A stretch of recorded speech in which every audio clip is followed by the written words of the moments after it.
এই হলো বটগাছের একটা বীজ।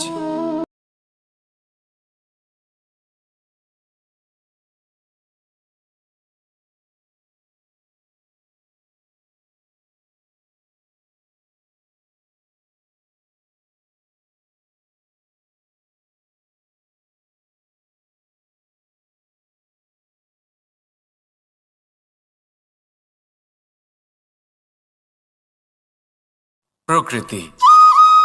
আগে হ্যাঁ, এই সংসারে যা কিছু উৎপন্ন হয়, যা কিছু নষ্ট হয়, তার জন্য প্রকৃতি দায়ী হন। এই প্রকৃতির কারণেই তো রৌদ্র আসে, প্রকৃতির কারণেই বৃষ্টি হয়, জল পাওয়া যায়। তার কারণেই এই বটের বীজ তা এক বিশাল বটবৃক্ষে পরিণত হবে। কিন্তু একজন মানুষকে দেখুন, মানুষ বলবে এই বৃক্ষে আমার অধিকার রয়েছে। কেন? কারণ আমি এই বীজ বপন করেছি। এবার সমস্ত কাজ প্রকৃতি করবে আর সমস্ত শ্রেয় মানুষ নিয়ে যাবে। এটা কি উচিত? কখনোই নয়।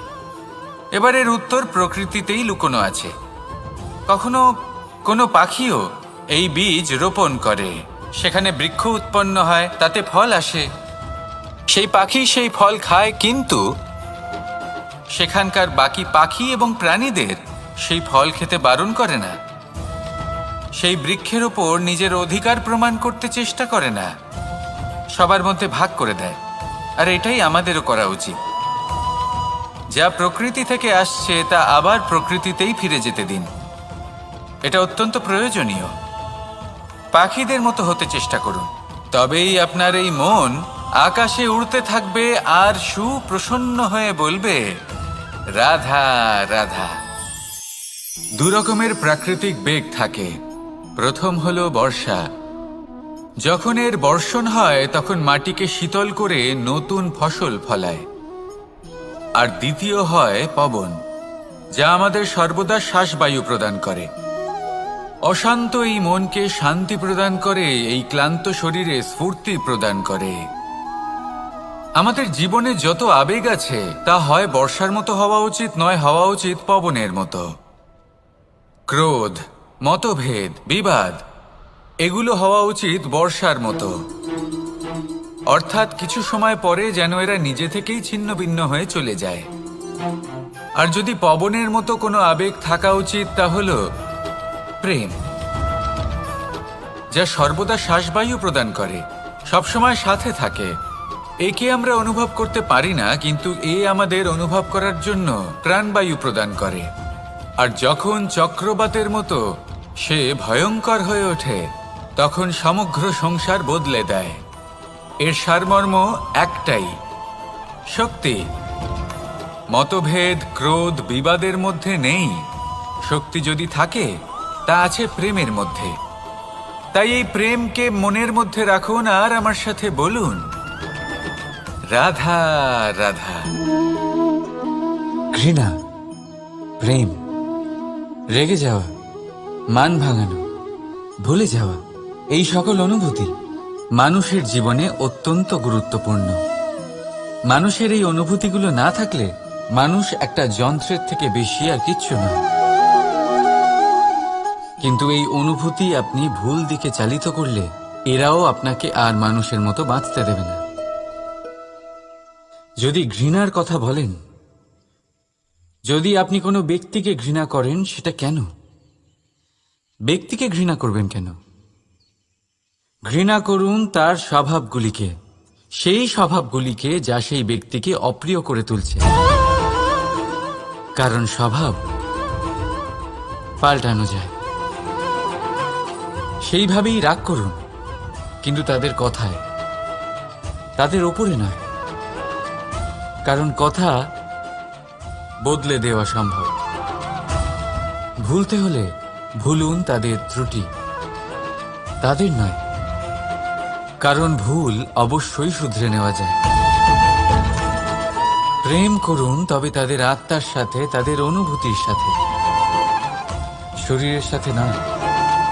কারণ শরীর হলো নশ্বর। বলুন, কিন্তু খারাপ ভাবে নয়, ভালোবেসে।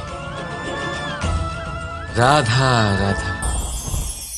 মুঠো হাতের শক্তি বেশি, মুঠো খুললেই তা দুর্বল।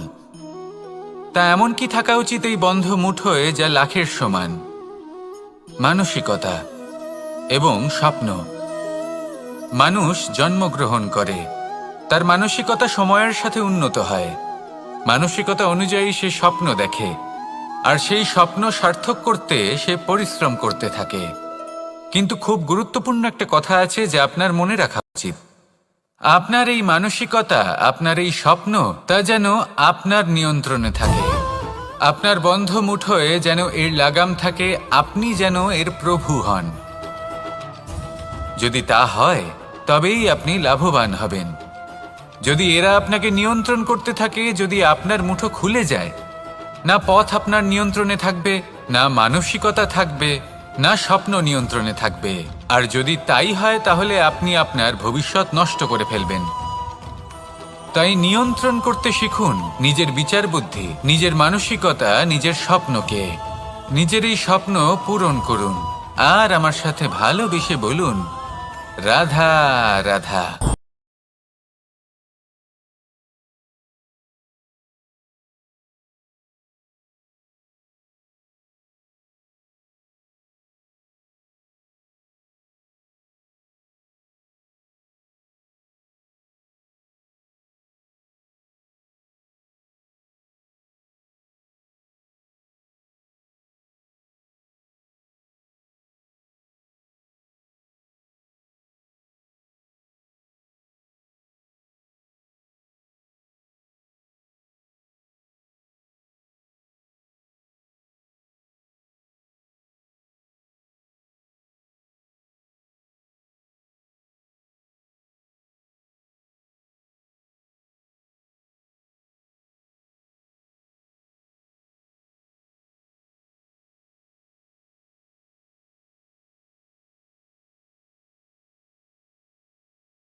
এই সংসারের সব থেকে শ্রেষ্ঠ আশ্চর্য কোনটি?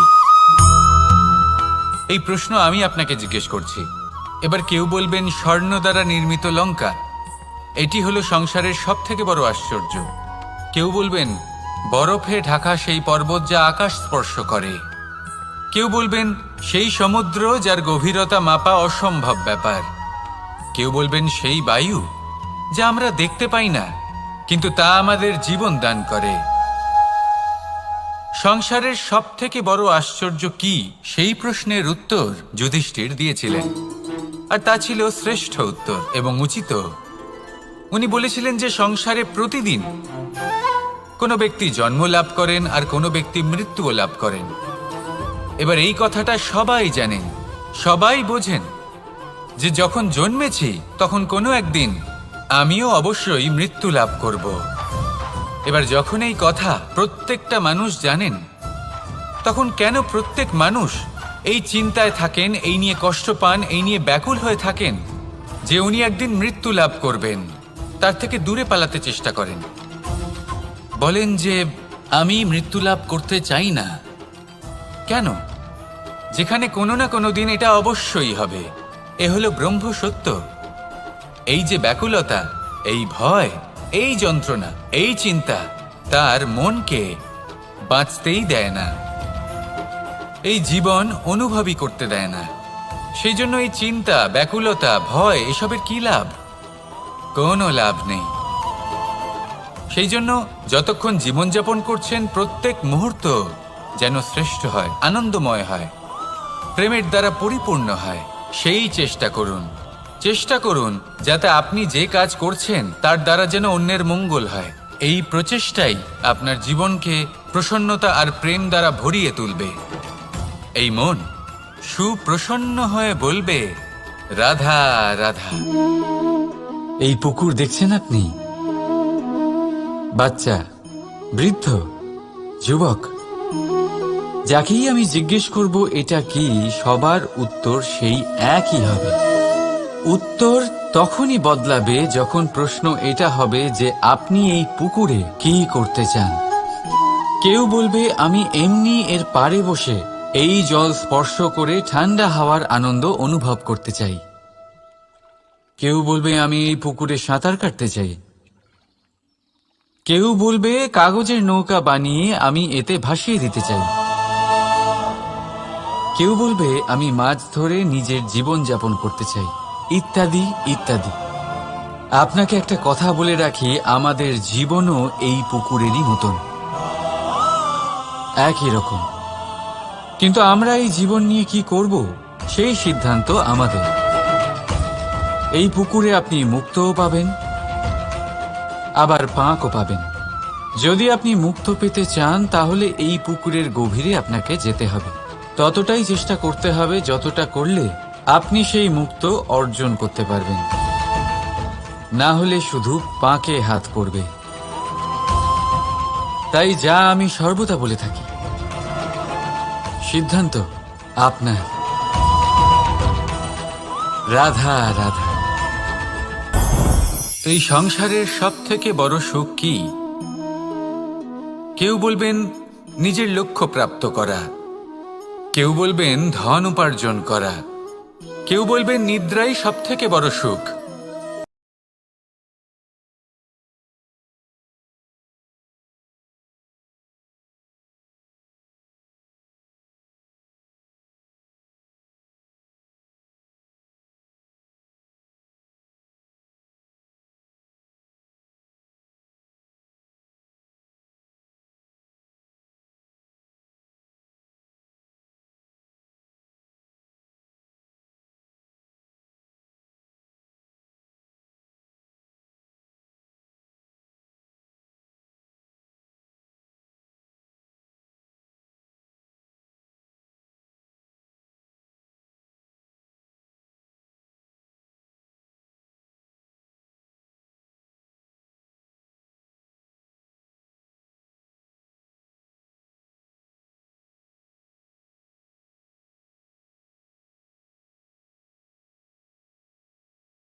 জ্ঞানদীপ লাভ করতে চান, তবে আপনাকেও তার মতোই শ্রেষ্ঠ কাঠ নির্বাচন করতে হবে। সেই কর্ম আপনাকেই করতে হবে। তার প্রত্যঞ্চা যাতে তীব্র হয়, তার জন্য আপনাকে সর্বশ্রেষ্ঠ দড়ি খুঁজে বের করতে হবে। আপনার বাণ যাতে ঘাতক হয়, সেই জন্য আপনাকে নতুন নতুন ধাতু খুঁজে বের করতে হবে। সেই শিক্ষা আপনাকে লাভ করতে হবে, তবেই আপনার ইচ্ছে পূর্ণ হবে। অর্জুন হওয়া বড়ই সরল, যদি আপনি কিভাবে অর্জন করতে হয় তা জানেন। শুধুমাত্র স্বপ্ন দেখেন যারা, তারা কখনোই অর্জন করতে পারবেন না। কিন্তু যদি কেউ অজ্ঞাতবাস ভোগ করতে পারে, যদি কেউ লাক্ষাগৃহ থেকে পালিয়ে বাঁচতে পারে, যদি কেউ কঠোর তপস্যা করতে পারে, প্রতীক্ষা করতে পারে এবং পরিশ্রম করতে পারে, তাহলে সে অর্জুন অবশ্যই হয়ে উঠবে। যদি আপনি অর্জুন হয়ে উঠতে চান, তাহলে কর্ম করতে শিখুন আর আমার সাথে ভালোবেসে বলুন, রাধা রাধা।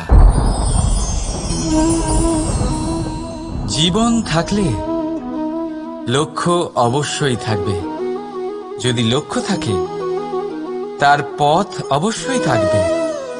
যদি পথ থাকে, তাহলে বাধা অবশ্যই থাকবে। আর এর ওপরেই নির্ভর করে যে আমরা জীবনে সফল হব না অসফল, পুরস্কারের ভাগীদার হব নাকি তিরস্কারের। মনে করুন আপনাকে একটা কাজ করতে হবে, আপনাকে পর্বত আরোহণ করতে হবে, আর সেই পথের ঢাল আপনাকে একাধিকবার ফেলে দেবে। পাথর আপনাকে একাধিকবার আহত করবে। এই অবস্থায় কি করবেন? সাধারণ মানুষ বেছে নেয় প্রতিশোধ। সেই পর্বতকে নষ্ট করে দেওয়ার চিন্তা ভাবনা করে, তার ভিতকে নড়িয়ে দেওয়ার কথা ভাবে সেই মানুষ। কিন্তু পর্বতকে তো কেউ নষ্ট করতে পারে না। তাই অসফল হওয়ার সাথে সাথে কুখ্যাতিরও ভাগীদার হয়ে যায় সে। দ্বিতীয় পথ হল পরিবর্তন। যদি আপনি সেই পর্বত ভাঙার পরিবর্তে তাতে সোপান তৈরি করেন, তাহলে আপনিও সেই পর্বতে উঠতে পারবেন, অন্য কেউও তাতে উঠতে পারবে, আগামী প্রজন্মও তাতে উঠতে পারবে, আর সেই আগামী প্রজন্ম সর্বদা আপনার সুনাম করবে। তাই জীবনে প্রতিশোধ নয়, পরিবর্তন বাছুন। বদলা নয়, বদল বেছে নিন। আপনার বাধা আপনার বন্ধু হয়ে যাবে। রাধা রাধা। সমস্ত মানুষের জীবন কিছুটা সমান হয়। মানুষ জন্মগ্রহণ করে, তারপর চলতে শেখে, জীবনে এগিয়ে চলে, বার্ধক্য লাভ করে, তারপর সমাপ্ত হয়ে যায়। কিন্তু সেই ব্যক্তিরা কারা যারা প্রকৃত অর্থে মনুষ্য জীবন যাপন করেন? এনারা হলেন সেই ব্যক্তি যারা পড়ে গেলেও আবার উঠে দাঁড়ানোর চেষ্টা করেন, নিজের ভেঙে পড়া অস্তিত্বকে আগলে নিয়ে আবার একটা আকার দেওয়ার চেষ্টা করেন, ভগ্ন আশাকে আবার একটা নতুন দিশা দেন। অসফল হওয়ার পরেও থামেন না, আবার এগোতে থাকেন। অসফল হওয়ার পরে যদি আপনি থেমে যান, তাহলে সাফল্য আপনার সামনে অপেক্ষা করে, কিন্তু আপনি তা দেখতে পান না। তাই জীবনের সংঘর্ষে অংশগ্রহণ করতে শিখুন। জীবনের সংঘর্ষ থেকে পালাবেন না। আসুন আমার সাথে ভালোবেসে বলুন, রাধা রাধা। একবার একটা শেয়াল বনে বিচরণ করছিল। ও একটা ছোট্ট শাবক দেখতে পেল। ও ভাবল, আজ একেই আমি খাবার হিসেবে গ্রহণ করব। আশেপাশে দেখলো কেউ দেখছে না তো, কেউ ছিল না, আর সেই শাবকের ওপর আক্রমণ করল, যা হলো একটা ঘোর অপরাধ। বনের নিয়ম অনুসারে আপনি কখনোই শাবকের ওপর আক্রমণ করতে পারেন না। তারপর এই খবরটা যখন রাজা সিংহ জানতে পারলেন, সভার আয়োজন করলেন। কিন্তু সেখানে শেয়াল বলল, আমি তো এরকম কিছু করিনি। কিন্তু যদি আপনি এরকম বলেন, কোনো প্রমাণ দিন, এর কোনো সাক্ষী আছে? তখন রাজা সিংহ পেঁচাকে ডেকে পাঠালেন, যে সেই মুহূর্তে বৃক্ষের শাখার ওপর বসেছিল। সে সব কিছু দেখেছিল। পেঁচা সব সত্যি কথা বলল, আর শেয়ালকে মৃত্যুদণ্ড দেয়া হলো। এবার এই কাহিনী আমি আপনাকে কেন শোনালাম? কারণ মানুষও কখনো কখনো এরকম কর্ম করেন যা শিয়াল করেছে। এটা ভাবেন কেউ দেখছে না যখন আমি অনুচিত কর্ম করতেই পারি, কিন্তু না, আপনি যাই করুন না কেন কেউ না কেউ অবশ্যই তা দেখছে। কোনো ব্যক্তি না হলেও কোনো প্রাণী, না হলে কোনো যক্ষ বা দেব বা প্রেত। যদি এনারা কেউ না দেখেন, তাহলে ধরিত্রী মাতা দেখেন যেখানে দাঁড়িয়ে আপনি সেই কর্ম করছেন, তাই না? তাই একটা কথা সবসময় মনে রাখবেন, কে দেখছেন কে দেখছেন না সেই বিষয়ে ভাবা ছেড়ে দিন। এটা খুব সহজ কথা। আপনি যদি উচিত কর্ম করেন উচিত ফল পাবেন, যদি অনুচিত কর্ম করেন তাহলে আপনি অনুচিত ফল অবশ্যই পাবেন। সেই জন্য উচিত পথে চলতে থাকুন, উচিত কর্ম করতে থাকুন, আর আমার সাথে ভালোবেসে বলুন রাধা রাধা। আপনি কখনো কোনো বাজকে নিজের বাসা বানাতে দেখেছেন? এই বাজ যখনই কোনো বাসা বানায় তখন উঁচু গাছের ডালে বা কোনো পর্বতের শিখরে বাসা বানায়, অনেক উচ্চতায়, আর সেখানে তার সন্তানও জন্মগ্রহণ করে। যখন এই সন্তানেরা জন্মায় তখন এই বাজ খুবই ভালোবেসে এবং খুব সাবধানে এদের পালন পোষণ করে, নিজের ঠোঁট দিয়ে তাদের ঠোঁটে খাবার পরিবেশন করে। কিন্তু যেই সেই সন্তানেরা হৃষ্টপুষ্ট হয়ে যায় এবং সেই কথা বাজ নিজে বুঝতে পেরে যায়, সেই বাজ নিজেই সেই বাসা ছিন্ন ভিন্ন করে দেয়। সেই সন্তান যাদের সবেমাত্র ডানা গজিয়েছে, কিভাবে উড়তে হয় তারা জানে না, সেই সন্তানগুলিকে উচ্চতা থেকে ঠেলে দেয়। সেই সন্তান প্রথমে ভয়ভীত হয়ে যায়। তারা সামনে মৃত্যুকে দেখতে পেয়ে ভয়ের কারণে তাদের ডানা ঝাপটাতে থাকে, আর সেই প্রক্রিয়াতেই সেই সন্তানগুলি উড়তে শুরু করে দেয়। এবার এই ঘটনায় আমরা কি শিক্ষা পেতে পারি? এটাই, যদি আপনি মাতা পিতা হন তাহলে নিজের সন্তানকে অবশ্যই স্নেহ করুন, কিন্তু তাদেরকে নিজের আঁচলের তলায় বেঁধে রাখবেন না। যদি আপনি চান আপনার সন্তান জীবনে উন্নতি করুক, তাহলে নিজের মুঠো থেকে তাদের স্বতন্ত্র করে দিন, এই সংসারে সংঘর্ষ করতে দিন। সেই সন্তান নিজেই বুঝতে পারবে যে জন্মের সময় পাওয়া ডানা কি করে ব্যবহার করতে হয়, আর আপনার চোখের সামনে আপনার সন্তান এই আকাশে উড়তে থাকবে। তাহলে আসুন আমার সাথে ভালোবেসে বলুন রাধা রাধা। সংসারে সবচেয়ে পবিত্র মানা হয় গঙ্গা জলকে। কখনো ভেবে দেখেছেন কেন? কারণ গঙ্গা জলের আবির্ভাব অত্যন্ত শুদ্ধ হয়, তার জন্ম শুদ্ধ হয়, যেখান থেকে তার শুরু সেটাই শুদ্ধ হয়। আর শুরুটা শুদ্ধ হওয়া অত্যন্ত আবশ্যক। আমাদের জীবনে সবই শুরু হয় আমাদের ভাবনা থেকে। নিজের ভাবনাকে শুদ্ধ রাখুন, কারণ এই ভাবনা থেকেই আবির্ভাব হয় শব্দের। আপনার সব সংসারে, এই জীবনে নিজের ভাবনা শুভ রাখলে, শুদ্ধ করলে আপনার মন সুপ্রসন্ন হয়ে বলবে রাধা রাধা। মানুষ জন্মগ্রহণ করে, তার সাথে ভয়েরও জন্ম হয়। ছোটবেলা থেকেই আমাদের মনে কোনো না কোনো প্রকারের ভয় থেকেই যায়। কেউ এই বিষয়ে ভয় পায় যে তার কোনো বস্তু তার থেকে দূরে চলে যাবে, কেউ এই বিষয়ে ভয় পায় যে আমি নিজেকে হারিয়ে ফেলব, কেউ এই ভেবে ভয় পায় যে আমার প্রিয়জনেরা তারা যেন আমার থেকে দূরে না চলে যায়, কেউ এই ভেবে ভয় পায় যে আমরা যেন পথ না হারিয়ে ফেলি, আদি ইত্যাদি। কিন্তু সত্যি কথা বলতে, ভেবে দেখুন এই ভয় বাস্তবে কি? শুধুই একটা মনস্থিতি, আর কিছুই নয়। যা কিছু আপনি জীবনে পেয়েছেন তা একদিন আপনাকে হারাতে হবে। এই জীবন হলো আপনারই, কিন্তু তাও একদিন সমাপ্ত হবে। তাই ভয় পেয়ে কি লাভ? এই ভয় শুধু আপনাকে জীবন যাপন করা থেকে বাধা দিচ্ছে, আর কিচ্ছু নয়। পথ হারিয়ে ফেললেই বুঝতে পারবেন যে নতুন পথ কিভাবে বানাতে হয়। কিছু মানুষকে জীবন থেকে হারালে তবেই আপনি বুঝবেন যে আপনার আপনজনকে। এই ভয়ের কারণে ভীত হয়ে থাকবেন না। এই তারা নক্ষত্র অন্ধকারের অভাবে গুরুত্ব হারায়। শিবকেও মহাদেব হওয়ার জন্য বিষ পান করতে হয়েছিল। প্রত্যেক পরিস্থিতি, প্রত্যেক সাফল্য আপনার পরীক্ষা নেবে, তাতে উত্তীর্ণ হওয়া হলো আপনার কর্ম। যখনই আপনি ভয় পাবেন বা সংকটের সম্মুখীন হবেন, তখন সাহসের সাথে তার সম্মুখীন হন। মনে রাখবেন, যে সম্মুখীন হতে জানে সাফল্য তার সাথে সবসময় থাকে। আসুন আর আমার সাথে ভালোবেসে বলুন, রাধা রাধা। আমাদের হাতটা দেখুন।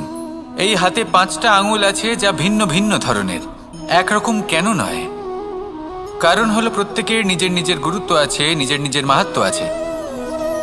এরা ভিন্ন, তাই একত্রিত হয়ে মুষ্টিবদ্ধ করা সম্ভব, যার দ্বারা আমরা আত্মরক্ষাও করতে পারি, আবার আক্রমণও করতে পারি।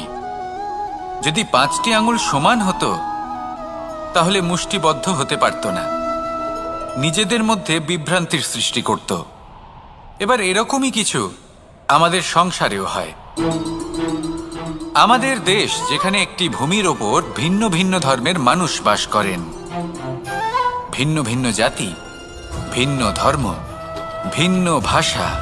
কিন্তু যদি আমরা এটা ভাবি যে কিভাবে এই দেশকে কল্যাণের পথে নিয়ে যাওয়া যায়, কিভাবে এর বিকাশ করা সম্ভব, তাহলে আমাদের একত্রিত হওয়া শিখতে হবে। যেইভাবে 5টা আঙুল একত্রিত হয়, মুষ্টিবদ্ধ হয়, সেইভাবেই আপনার যে ভাষাই হোক, যে ধর্মই হোক, যে জাতি হোক না কেন, ঠিক আছে, আবশ্যক হলো আপনার নিজের কর্মভূমির সাথে, আপনার ধরিত্রীর সাথে যুক্ত থাকা, সাথে থাকা। তবেই দেশের উন্নয়ন সম্ভব, তবেই এই দেশ স্বতন্ত্র থাকবে, সফল হবে, আর এই মন প্রসন্ন হয়ে বলবে, রাধা রাধা। একবার একজন সাধক ওনার শিষ্যদের একটা কাজ দিলেন। একটা দুর্লভ জড়িবুটি নিয়ে আসতে বললেন। এতটাও কঠিন কাজ সেটা ছিল না, কারণ সকল শিষ্য জানতেন যে এই দুর্লভ জড়িবুটি কোথায় পাওয়া যায়। পর্বতের শিখরে। কঠিন কাজ কোনটা? সেখানে পৌঁছনোর সেই পথ, যা ছিল কাঁটায় জর্জরিত, পাথরে পরিপূর্ণ, যেখানে পিছলে পড়ার আশঙ্কা রয়েছে এবং গভীর ক্ষত পেতে পারে সবাই। এবার বেশ কয়েকজন শিষ্য গেলেন, তার মধ্যে কয়েকজনই সেই জড়িবুটি নিয়ে আসতে পারলেন। কারণটা কি ছিল? কিছু শিষ্যের মনোযোগ ছিল শুধুমাত্র লক্ষ্যের দিকে, অর্থাৎ পর্বতের সেই শিখরে। কিছু শিষ্যের মনোযোগ ছিল পথের এই সংকটগুলির ওপর। কিছুজন নিজের সমস্ত মনোযোগ, সমস্ত শক্তি কেন্দ্রীভূত করলেন শুধুমাত্র লক্ষ্যের দিকে।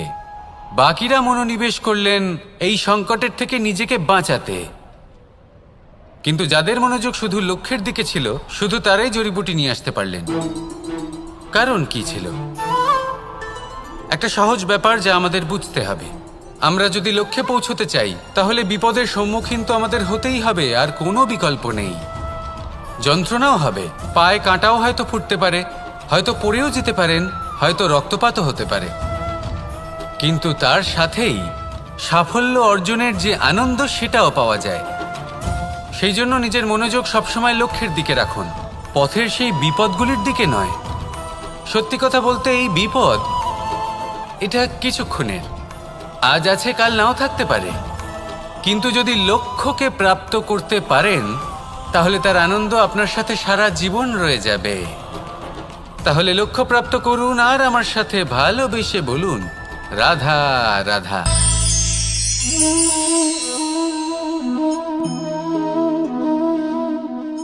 দুধ আর মাখন। যদি আমি আপনাকে জিজ্ঞেস করি এই দুইয়ের মধ্যে সম্পর্ক কি, আপনি বলবেন এ তো সহজ ব্যাপার, দুধ থেকেই তো মাখন তৈরি করা হয়। যদি আমি আপনাকে জিজ্ঞেস করি এই দুইয়ের মধ্যে তফাৎ কি, তাহলে কেউ বলবেন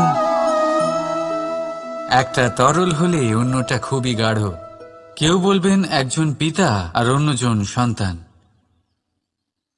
না, এই দুইয়ের মধ্যে তফাৎ হলো শুদ্ধতার। মাখন দুধের থেকে অনেক বেশি শুদ্ধ। এই বিষয়টা কিছুটা এইভাবে বোঝা যেতে পারে।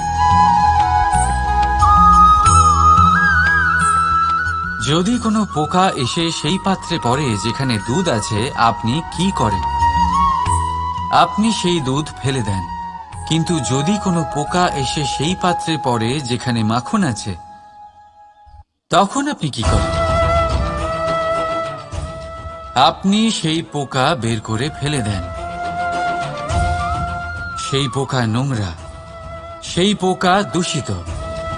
আর যদি আমাদের মন তরল হয়, তাহলে এই পোকা আমাদের মন দূষিত করে দেবে, তা নোংরা করে দেবে।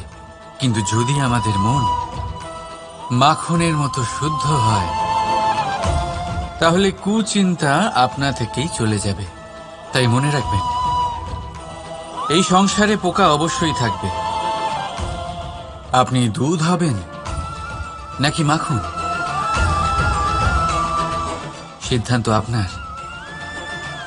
রাধা রাধা। এই সংসারে আমি একজন কুশল সারথি হিসেবে প্রসিদ্ধ, কিন্তু এমনটা ঠিক কেন? কারণ আমি প্রত্যেকটা মুহূর্তে রথের নিয়ন্ত্রণ নিজের হাতে পূর্ণরূপে রাখি। যেই না রথ পথভ্রষ্ট হয়ে পড়ে, সেই মুহূর্তে তাকে সঠিক পথে নিয়ে আসি। শুধু সেই জন্য সবাই আমাকে কুশল সারথি বলেন। এবার আপনাকেও আপনার জীবনে কুশল সারথি হয়ে উঠতে হবে। অর্থাৎ আপনাকে রথ চালাতে হবে না, শুধু আবেগের উপর নিয়ন্ত্রণ রাখতে হবে। কখনো কখনো জীবনে এমন কাজ আসে যেখানে মন রসবোধ খুঁজে পায় না, তখন মন বারংবার সেই পথ থেকে সরে যায়, সেই পথ থেকে বিচলিত হয়ে মন অন্যদিকে চলে যায়। তখন আপনাকে আপনার মনের ওপর পূর্ণ নিয়ন্ত্রণ রাখতে হবে, তার রাশ নিজের হাতে পূর্ণরূপে ধরে রাখতে হবে। যেই না মন পথভ্রষ্ট হবে, তাকে পথে নিয়ে আসতে হবে, আবার পথ হারাবে, আবার পথে নিয়ে আসতে হবে। তাই মনে রাখবেন, যদি আপনি নিজের মনকে নিয়ন্ত্রণ করতে পারেন, নিজের জীবনকেও নিয়ন্ত্রণ করতে পারবেন। নিজের জীবনে কুশল সারথি হয়ে উঠুন, তাহলে মনোবাঞ্ছিত স্থানে এবং লক্ষ্যে পৌঁছতে পারবেন। আর তখন এই মন আর এই জীবন প্রসন্ন হয়ে বলবে, রাধা রাধা। আমরা কখন উচিত কাজ করি, কখন অনুচিত কাজ করি, কখন পুণ্য করি আর কখন পাপ করি, কখন ন্যায়ের পথে চলি আবার কখন অন্যায়ের পথে চলি, তা দুজন ব্যক্তি বুঝতে পারেন, পরমাত্মা আর অন্তরাত্মা। এবার প্রত্যেক মুহূর্তে কি হয় পরমাত্মা সবই জানেন, তার কাছে কিছুই গোপন নয়। কিন্তু প্রত্যেক মুহূর্তে আপনার কি করা উচিত সেটা উনি এসে আপনাকে বলতে পারবেন না। সেই জন্য আমার সাথে ভালোবেসে বলুন, রাধা রাধা।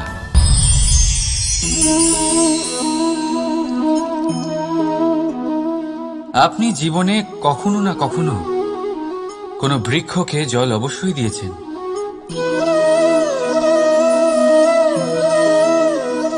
কখনো মনে এই প্রশ্ন জাগেনি যে আমরা বৃক্ষের পাতায়, ফুলে, ডালে,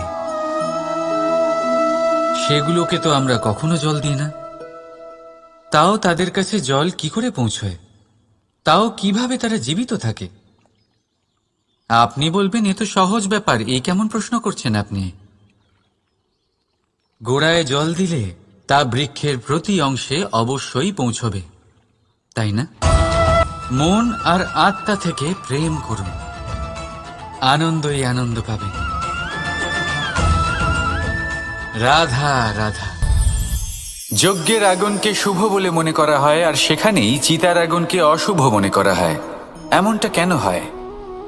এখানে বিষয়টা হলো লক্ষ্য, বিচার এবং সঙ্গের।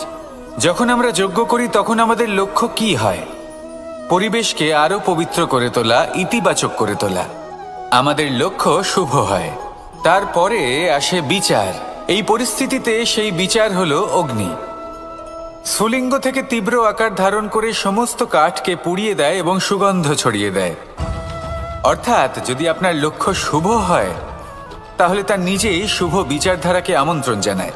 এই শুভ বিচার তখনই আসবে যখন আপনার সংকল্প শুভ হবে। অন্যদিকে হলো চিতার আগুন। এর লক্ষ্য কি? একটা দেহকে পরধামে পৌঁছে দেওয়া। সবার শেষে সবকিছু আপনার উপরে নির্ভরশীল যে আপনি কোনটা চয়ন করতে চান। আপনার লক্ষ্য যদি শুভ হয়, তাহলে আপনার বিচার এবং সঙ্গতি আর তার পরিণাম সবই শুভ হবে। আসুন আর আমার সাথে ভালোবেসে বলুন, রাধা রাধা। এমন কিছু রয়েছে মানুষের মনে, তাদের জীবনে, এমন এক আবেগ যা সর্বজন বিদিত, যা সবাই জানেন যে উপস্থিত আছে। সেটাকে আমরা সমস্যা বলে থাকি। এমনিতে আমরা সকলেই জানি যে এমন কোনো গৃহ নেই যেখানে মৃত্যুর ছায়া পড়েনি, এমন কোনো বৃক্ষ নেই যার দ্বারা ওষুধ তৈরি সম্ভব নয়, এমন কোনো অন্ন নেই যা সময়ের সাথে বিষ বা অমৃতে পরিণত হতে পারে। এবার এই সমস্যাগুলি কোনো ব্যক্তির জন্য সমস্যা হতে পারে, কিন্তু নিজে থেকে এরা কোনো সমস্যাই নয়। এরা আসে আমাদের সাহায্য করতে, আমাদের কিছু শেখাতে।